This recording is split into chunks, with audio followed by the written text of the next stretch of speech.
My grandfather was a fighter pilot. He flew one of the greatest fighters of all time, the F-4U Corsair. He flew throughout the Pacific in World War II. He was at Guam, Midway, and Okinawa. He was awarded all kinds of medals, including 3 Distinguished Flying Crosses and 11 Air Medals.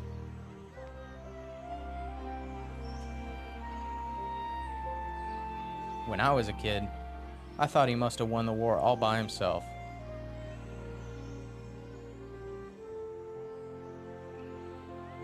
My parents named me John after him, and he was my hero. And when I grew up, I wanted to be a fighter pilot, just like my grandpa. Otter 1, clear for takeoff, unrestricted climb to flight level 250, then as filed. See you guys in a couple of weeks. Otter 1, England Tower, have fun at red flag, Otter 1, and good luck at Las Vegas.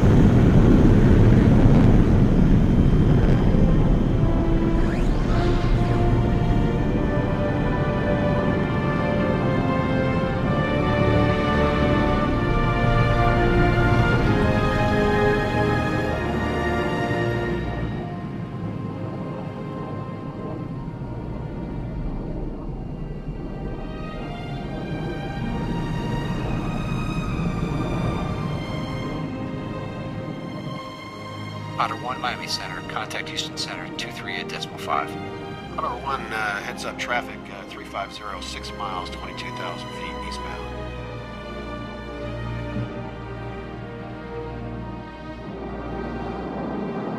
Miami Center, Otter 1, with you level 250. Otter 1, Miami Center, radar contact, maintain flight level 250.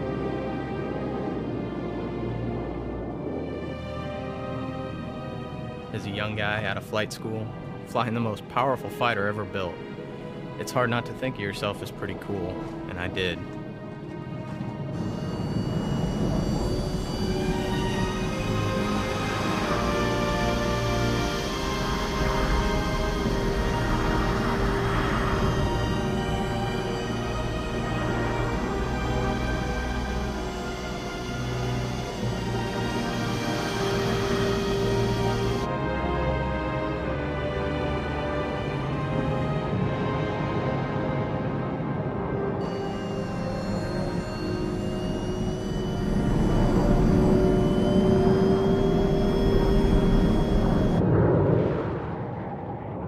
My squadron went to Nellis for my first red flag. I was excited for sure, but I'll tell you, I was a little nervous about what I was getting into. Otter 1 is clear to land, runway 21 right. Looking forward to being here at red flag. Otter 1, Nellis Tower, copy, gear down.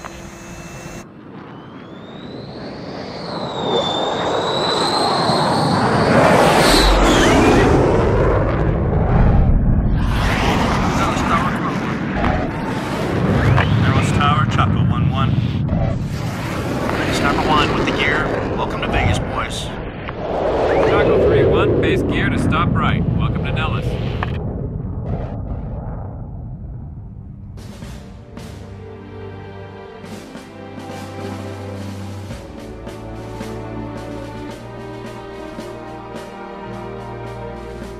Here at Nellis Air Force Base in Nevada, 128 aircraft from 6 countries have assembled for the largest air combat exercises in the world. For the next 14 days, these aircraft and their crews will undertake a simulated air war. For many, it will be the final tune-up before they go into actual combat. They call it Red Flag.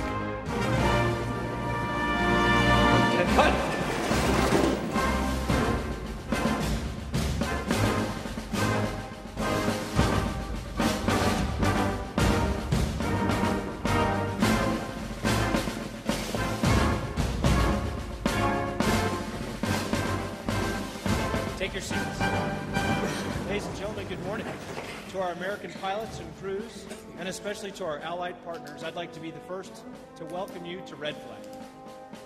Nations from around the world are gathered here today, including countries from Germany with their Tornadoes, Italy with their F-16. Here I was, surrounded by the best fighter pilots in the world.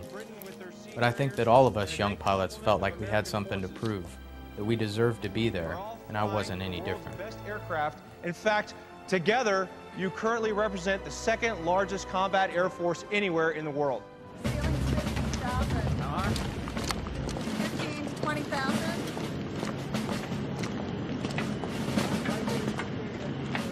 On the first morning of Red Flag, the Nellis flight line prepares to launch an enormous international armada of aircraft, all in about 20 minutes.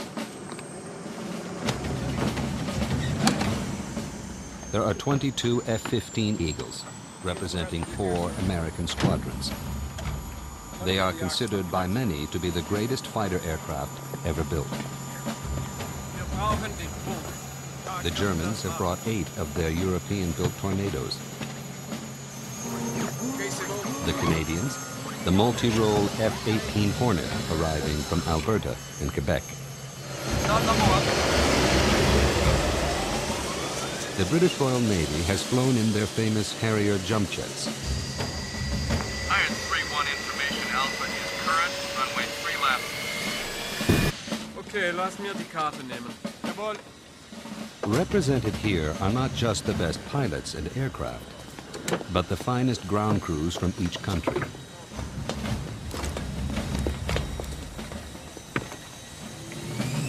How do you hear me?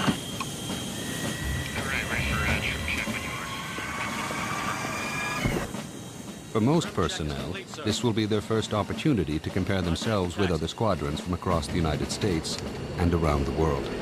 Eagle 2-1, on the hold. Eagle copy.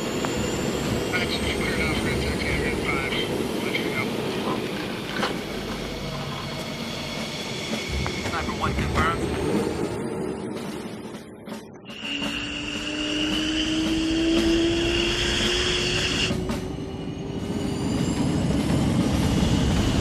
Will 1, contact ground. Roger, Will 1. Nellis Tower, ISP-1, runway 3 left. Chaco 2-1, flex turnouts approved. Good luck on mission 1, Chaco 2-1.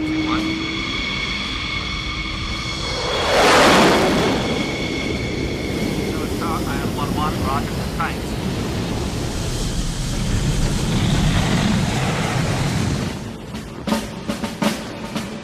Sniper 1, clear takeoff. Let's make it happen, boys.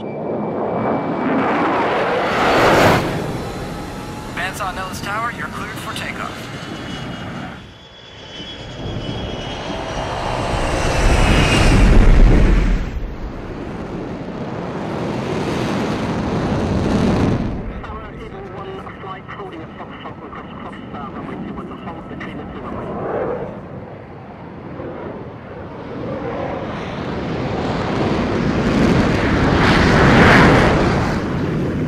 Chaco 2-1, Nellis Tower, unrestricted climb approved. Contact bandsaw at 3584. Tower, Chaco 2-1, copy.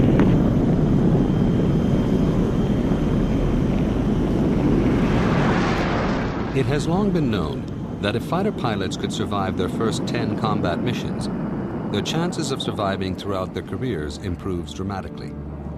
Lass uns den Check machen. Ein, zwei, Red Flag was created to provide those first 10 missions, and they make it as real as humanly possible. What is about to happen is considered by pilots to be more challenging and dangerous than war itself. Salt 1 as frag. Controllo operativo e radio. 1, 2, 3, 4. Ok, les gars, on va faire la vérification de la radio. 1, 2, 3. A ghostly B-2 heavy bomber floats toward the battlefield. Their job is to destroy the ground-based missile launchers before the enemy is even aware of the coming battle. A pair of stealth F-117s follow close behind. B-1s have arrived from an undisclosed distant location to provide additional bomber support if necessary.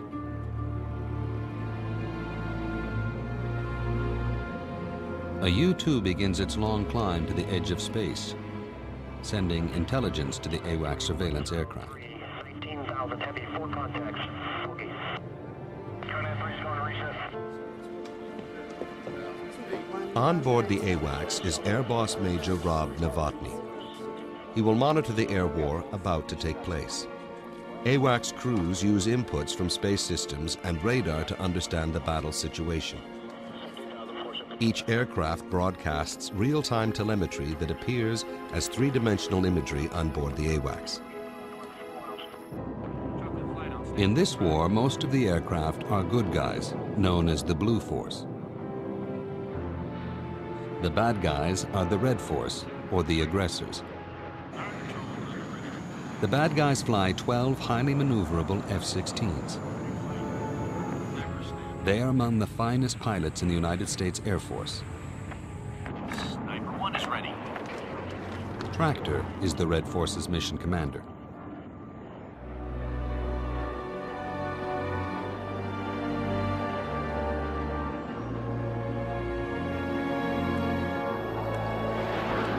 For most of the pilots, Red Flag is their first taste of an air battle on a massive scale.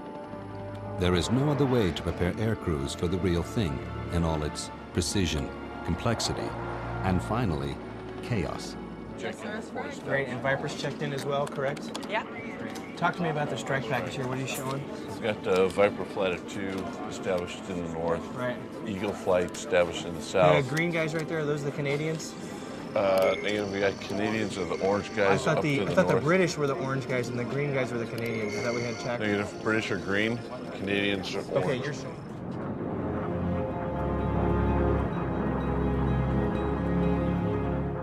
"5 miles out, both sides begin firing heat-seeking missiles.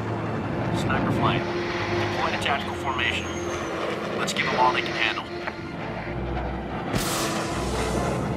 Flares are used to distract the inbound missiles from enemy aircraft. Chaco flight, commit. Group bullseye 3302. Right, so Chaco copies.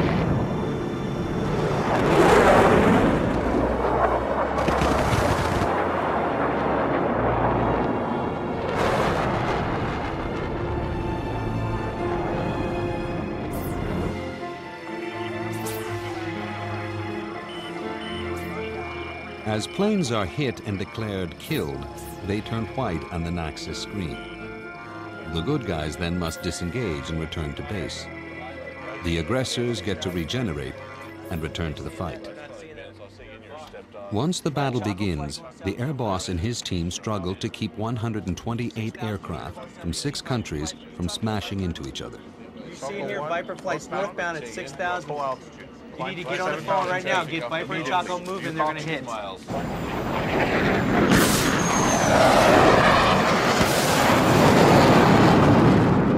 2 miles in closing. Using simulated machine guns, a classic dogfight ensues. Chaco bandsaw, threat 360, 12, 10,000.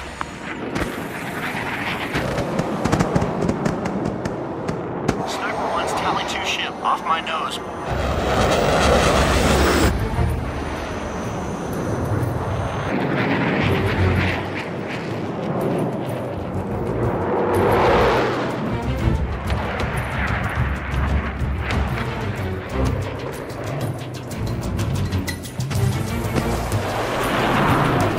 Chaco 2 threat, you're 6, 3 miles. Hostile.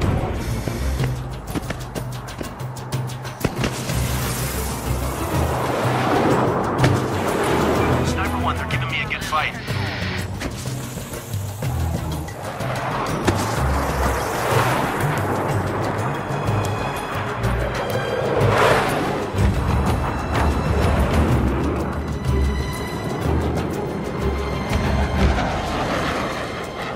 Chaco 2, what's your status?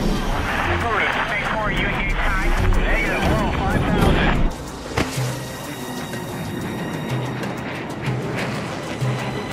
Chaco 2 is defensive. Chaco 2 is Tally 1. Break left. Good try, but not good enough. Sniper 1, he's pretty good, but I'm moving in for the kill. Chaco 2 is eastbound defensive.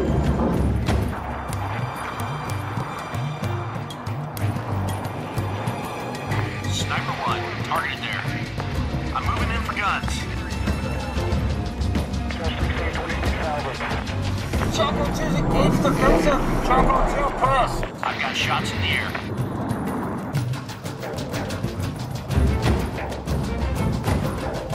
Chaco 2-1, keep the turn going. Map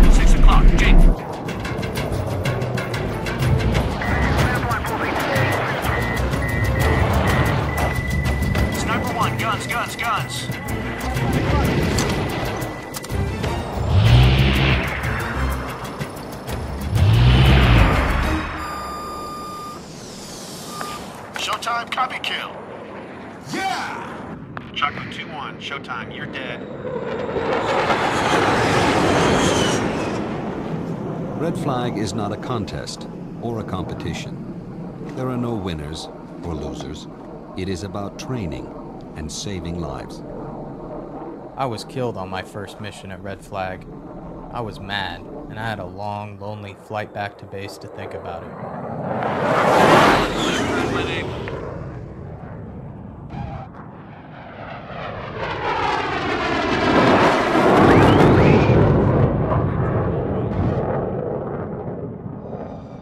The commanders walk a very fine line. In order to save lives in real combat, they are forced to take very real risks in training. They are pushing the limits in a controlled environment. However, what I want to do is not talk about the ingress routes. I want to talk about instead a near mid-air collision that we had up here in the EC West area. Chaco 1 flight, you briefed us earlier today that you were going to maintain your route unless you deviated up here to the north.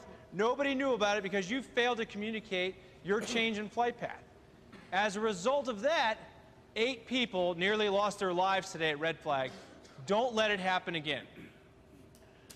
The range restrictions for today's sortie remain unchanged.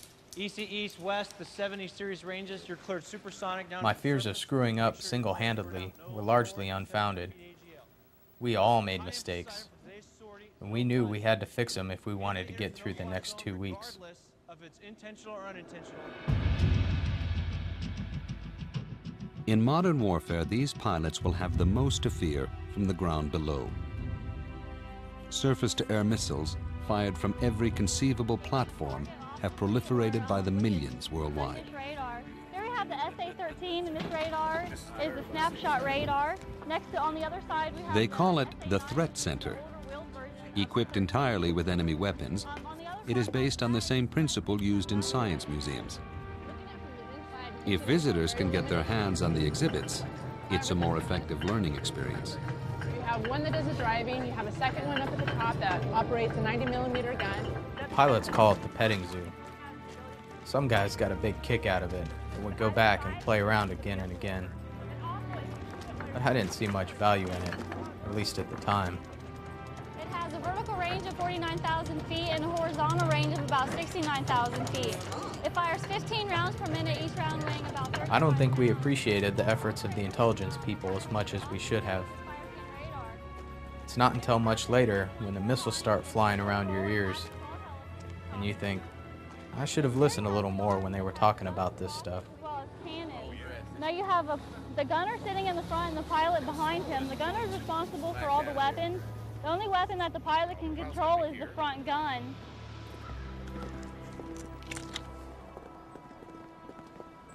At 5 a.m. each day, they search for perhaps a single pebble blown overnight onto the runway by the desert wind. One tiny pebble that otherwise might get sucked into an aircraft's engine. It's quite possible for a crew to lose both their aircraft and their lives before even leaving the ground.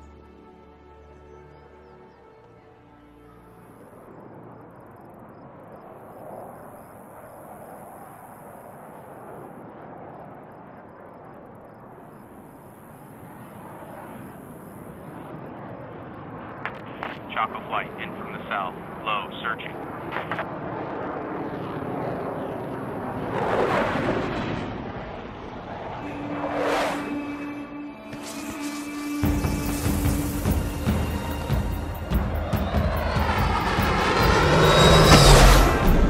.600 miles an hour, under the radar, hugging the rocks, and at the same time you're trying to outthink and outfly the enemy. Make a mistake down low, smack right into the rocks.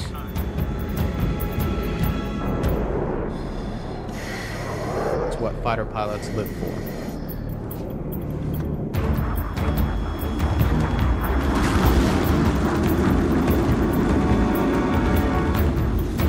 Radar contact. Enemy forces 10 miles south. Chaco 1 copies. We're southbound.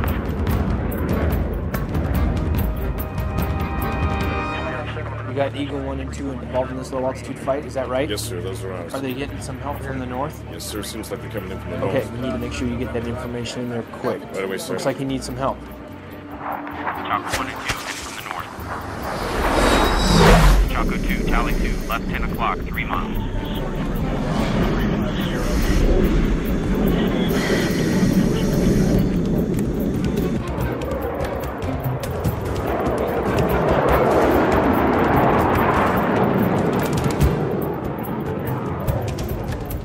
Here, a squadron of F-15 search enemy territory for potential targets. Tractor and his aggressors have an edge in these games. This is their playground. They have chased visiting pilots through these canyons for years. They make a formidable enemy. Sniper flag. Most kills wins. Let's go.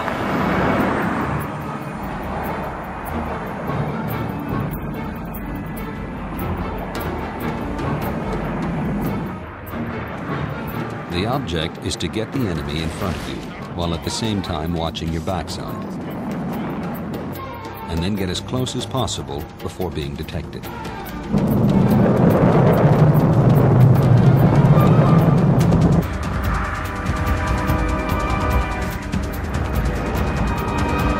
Possible mix. Tucker 1's engaged. I'm taking it low.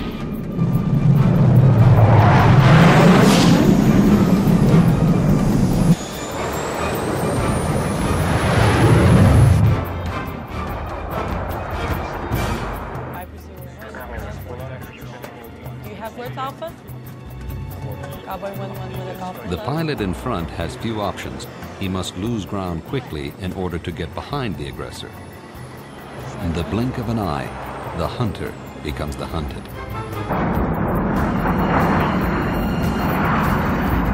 Naval missiles, bandit flaring.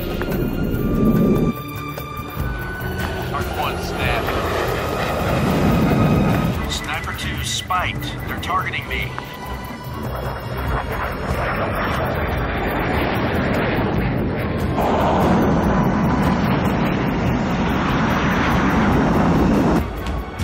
Sniper 1, I have an Eagle at my 6 o'clock, closing.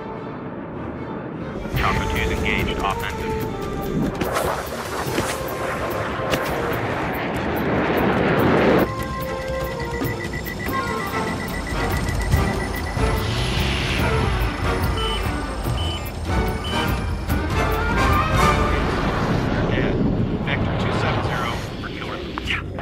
Chaco, nice move.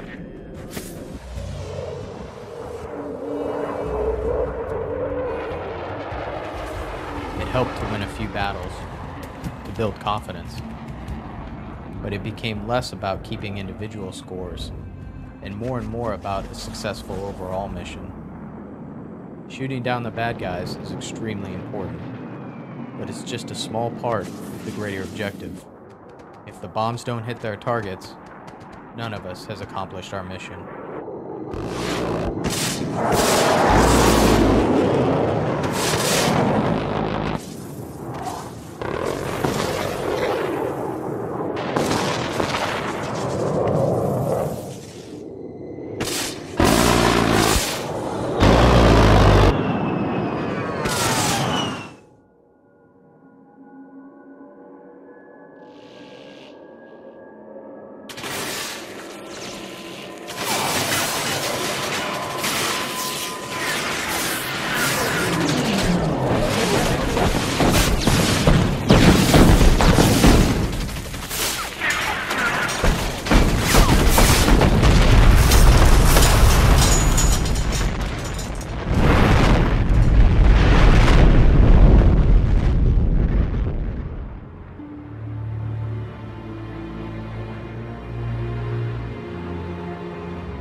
The missions become more and more challenging as Red Flag progresses.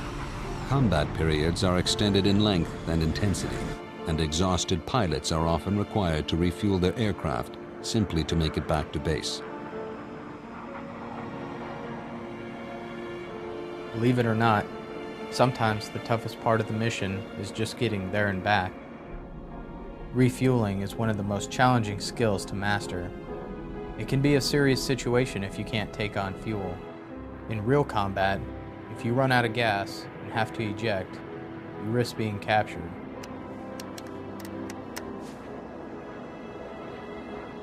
War 1, stabilize ready. Hammer 1 looking for 100,000 pounds.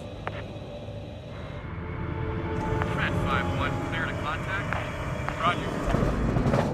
Red 5-1, contact. There is no margin for error. If a pilot takes too long connecting with the fuel boom, he or she may endanger the lives of pilots at the end of the line.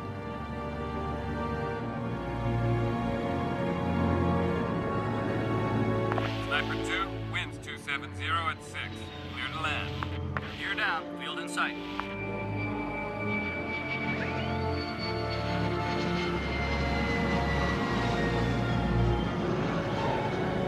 Four flight, short final, clear to land.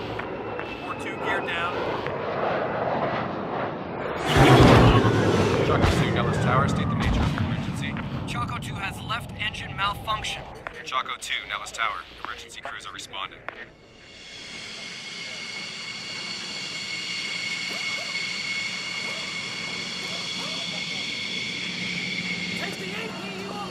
Low-level flying is particularly hard on fighter aircraft. Engines suck in dust and even birds.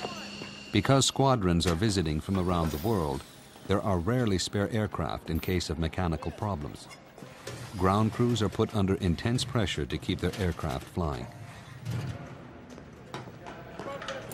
Mechanics are well aware that a small error in the assembly of the engine could result in a fatal explosion, either on the test bed or in the air. Alrighty, going up to max. Go ahead, keep an eye on it.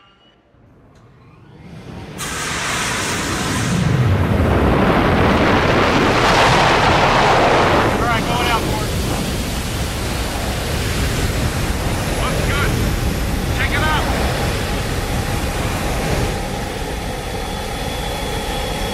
Roger, Max. We got Max.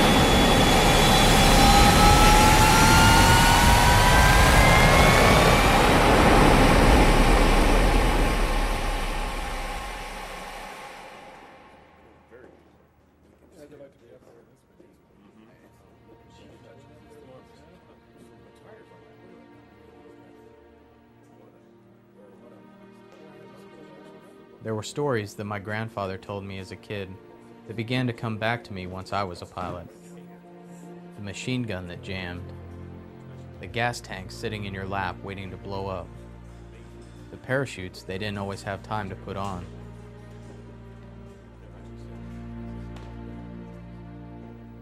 I remember he said they were more proud of the bullet holes in their aircraft than they were of their medals.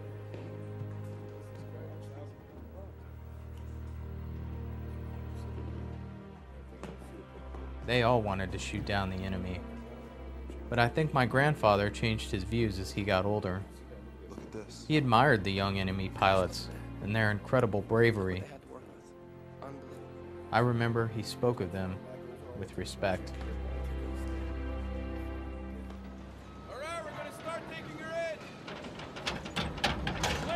After 22 hours of hard work, an F-15's engine is readied for the next mission. At Red Flag, they seek to exceed the intensity of a combat environment, not just for the pilots, but for the mechanics and ground crews as well. It is difficult enough to turn out a perfect aircraft at the best of times. To do so in wartime, when rushed, exhausted, and under fire, is an art form like no other. Today is the halfway point at Red Flag. However, we all know that planned missions are easy ones.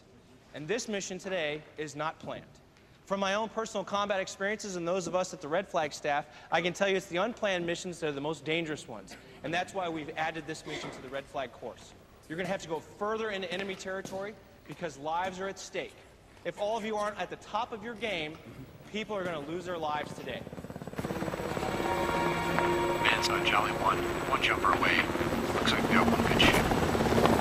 Man's on, copy that.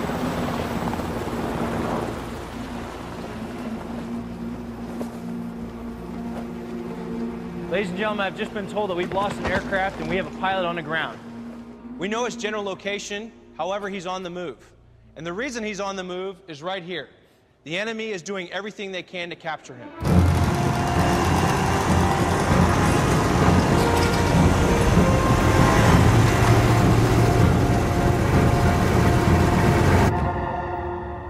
They give you no warning whatsoever for this exercise. You have nothing except what you would normally carry in the aircraft's ejection seat. Water, flares, radio, and makeup.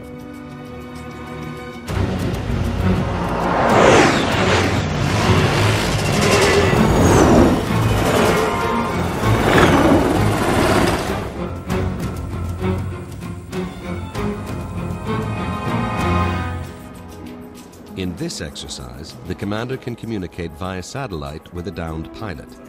But the pilot on the ground must remain silent in order not to give away his position. Speaking in coded language, he warns the pilot of the approaching danger from both the ground and the air. Tell your man to get down now. 951, take cover. seek concealed. 951, enemy helo south of your position. Pull up now.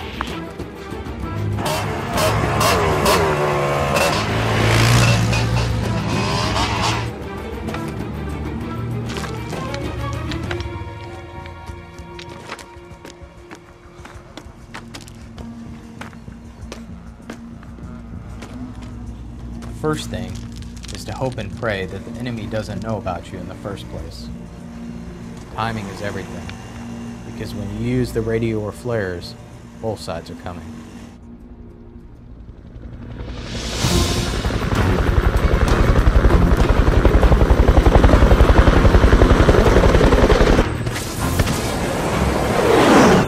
Snake 2-4 egressing north. Abort the capture.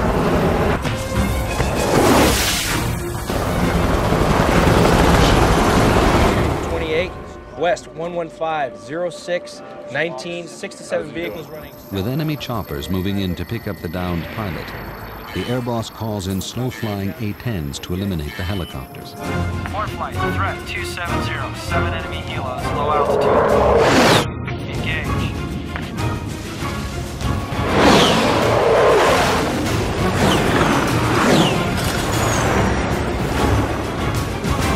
And snake flight, abort, abort, abort.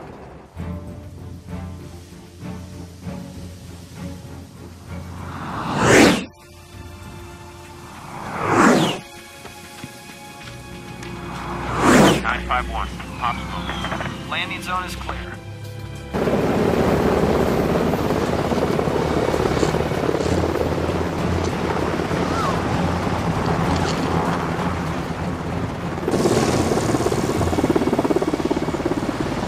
When they came to pick me up, I wasn't completely sure if they were the good guys or not.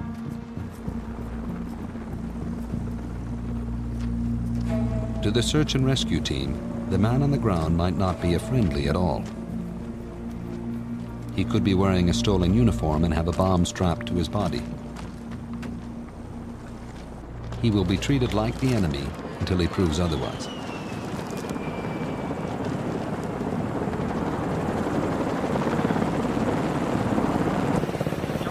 I really thought the search and rescue was going to be silly. But when I saw the PJs were training in earnest, that they were fully prepared to do it for real, to risk their lives for someone they didn't even know, Thanks. I was truly humbled. All Jollies, excellent work. Return to base. Advise if medics required. Everyone copies.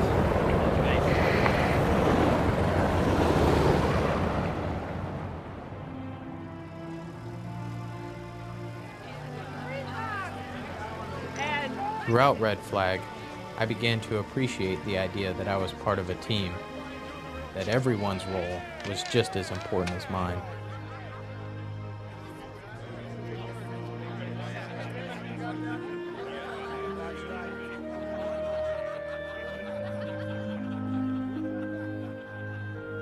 My grandfather didn't talk much about himself, but he did talk about the friends he made.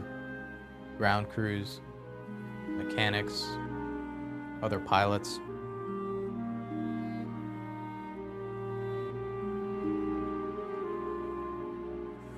One of his best friends was a Corsair pilot killed in a training accident, and I know it bothered him for the rest of his life.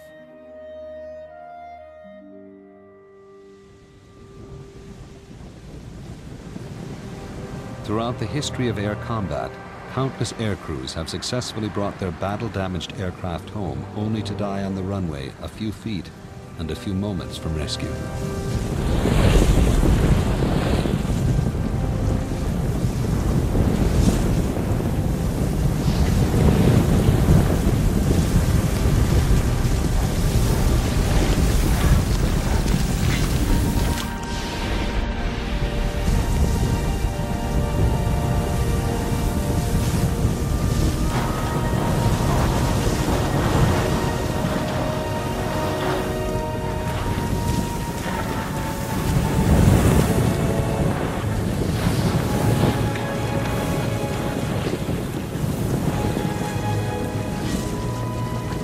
Many of us have lost friends in accidents. It's a lot safer than it used to be, but it's still a dangerous business. There are crews at Red Flag that you want coming in after you if you're stuck in a burning plane. People not much concerned for their own safety who will get you out of there no matter what. Go ahead.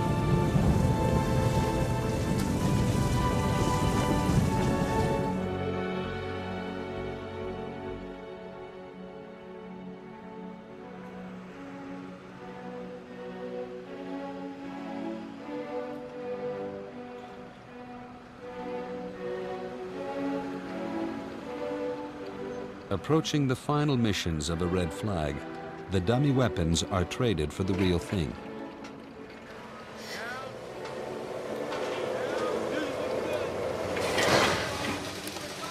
In a single overnight shift, hundreds of live bombs are prepared for the next day's operation.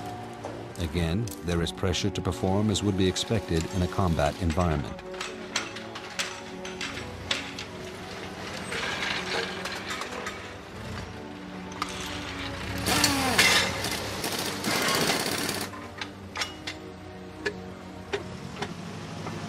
They work quickly, but with great care. A slight error in a critical setting could destroy an aircraft and its crew.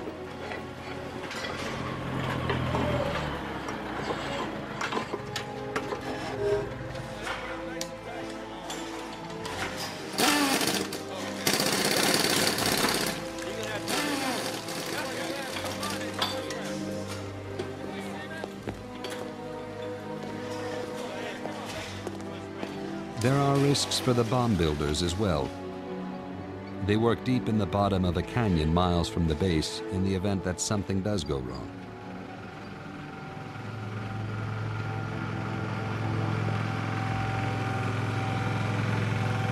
What I'm about to show you is the enemy's last attempt to fortify their frontline forces. We've learned that they're bringing everything forward that they can: surface-to-surface rockets, tanks, and anti-aircraft guns. Everything we've done at this point has been for training. Today, we're going to do it for real, and we're going to give them everything that we've got.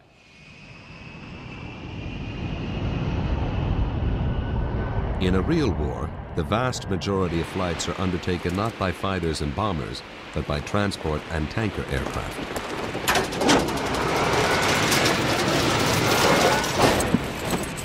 At Red Flag, a giant C-17 using GPS navigation practices precision dropping of humanitarian supplies.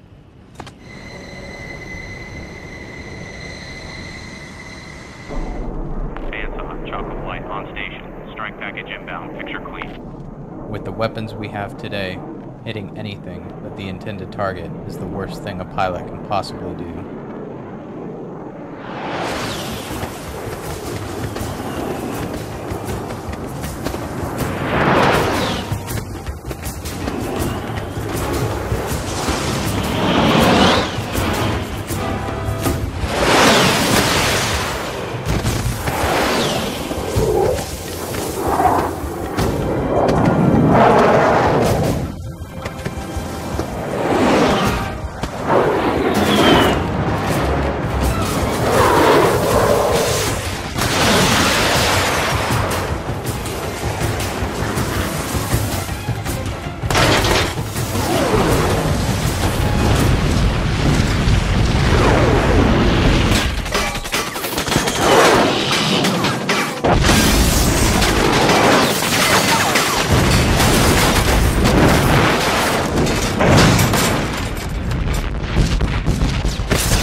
Red Flag was my first real experience to witness live ordnance,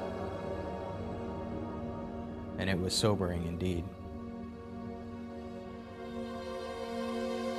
Choco flight, targets destroyed, 10 minutes fuel remaining. Hands on copies. 7 or 8, and it looks like the Southern Target strike flight was successful with them. So Good we got strafing everything. run from them. Looks like we got it all. We got it all. Yeah. Okay. Good work. And the Eastern, Western Target, no problem there.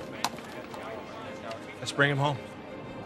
Hands up, War 1. Targets hit, but bingo fuel. War flight, roger. Return to base. Choco flights, return into base. Going in, I thought Red Flag was a chance to prove myself. Then it became all about pulling off a good mission, and there was a lot of personal satisfaction in that. But now, thinking back, what I learned at Red Flag was not just about how good I was or wasn't. It was the sense of becoming part of something more important than myself. Becoming part of a community of people with so many skills, making personal sacrifices, looking out for each other and getting the job done.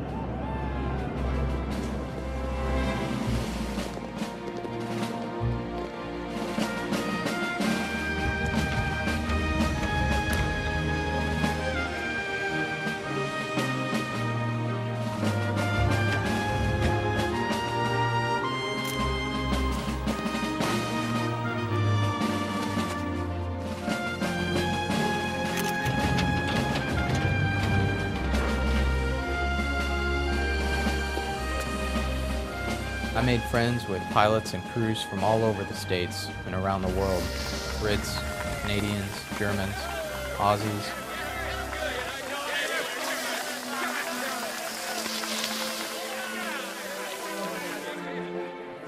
It was a wonderful experience, and I'll remember it as long as I live.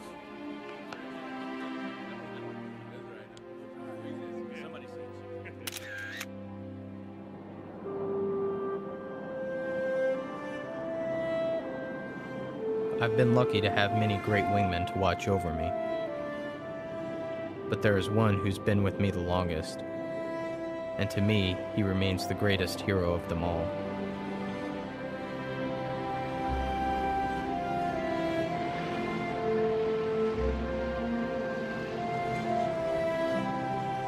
My grandfather said that being a fighter pilot was the best job on earth.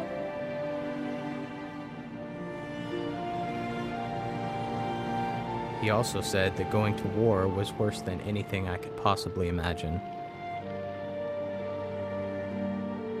I would have to say that he was right on both counts.